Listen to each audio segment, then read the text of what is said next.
और जीवन को यदि हम देखें एज ए होल, पूर्ण रूप से यदि हम देखते हैं, तो इस जगत को, इस जीवन को हम 4 भागों में बांट सकते हैं।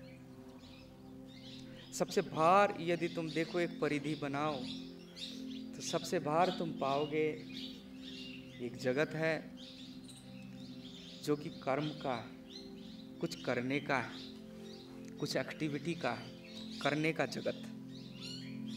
यदि तुम उससे थोड़ी गहरी परिधि में जाओगे, यदि तुम और अंदर जाते हो, उसके भीतर तुम और प्रवेश करते हो, तो तुम पाओगे कि एक जगत है, उसकी भीतर वह विचार का है।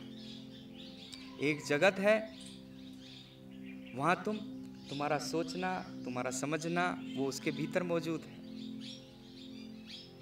यदि तुम और भीतर जाते हो तो तुम पाते हो एक तीसरा जगत है, वो तुम्हारे भावना का है, तुम्हारी भक्ति का है, तुम्हारे प्रेम का है।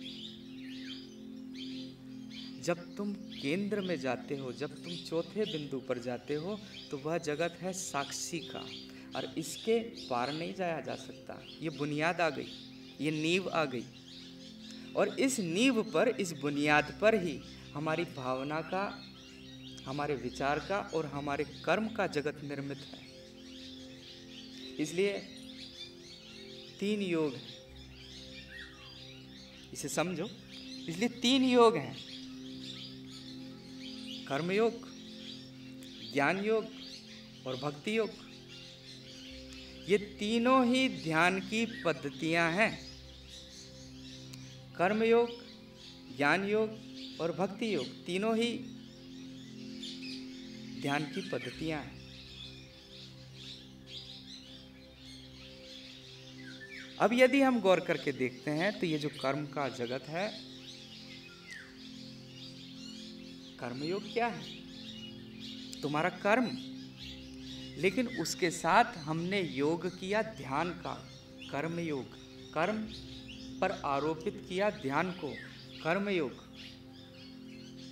जब हम कर्म पर ध्यान को आरोपित करते हैं,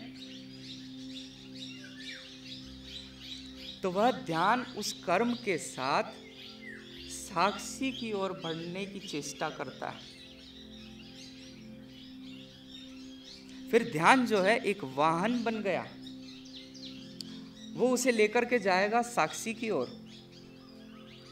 ध्यान को जोड़ लिया कर्म के साथ। मैंने तुम्हें बताया था पहले कि कैसे तुम अपने शरीर की तरफ ध्यान करो, कैसे तुम अपने मन की तरफ ध्यान करो, और कैसे तुम अपने भावों की ओर ध्यान करो। इसे ही थोड़ा सा मैं इलेबोरेट कर रहा हूँ, इसे ही थोड़ा सा और समझा रहा हूँ, क्योंकि मेरे पास सवाल आए इससे संबंधित, ये थोड़ा सा अनसुलझा सा रह गया, तो समझो, फिर से समझो कि हमारा ये जो कर्म है, ये कर्म क्या है? कर्म में यदि हम ध्यान को आरोपित करते हैं तो कर्मयोग हो जाता है, और वह कर्मयोग चेष्टा करता है साक्षी की ओर जाने की। जिसके भी साथ तुम ध्यान को आरोपित करोगे, चाहे वो कर्मयोग हो, ज्ञान योग हो या भक्ति योग हो, वह चेष्टा होगी साक्षी की ओर जाने की।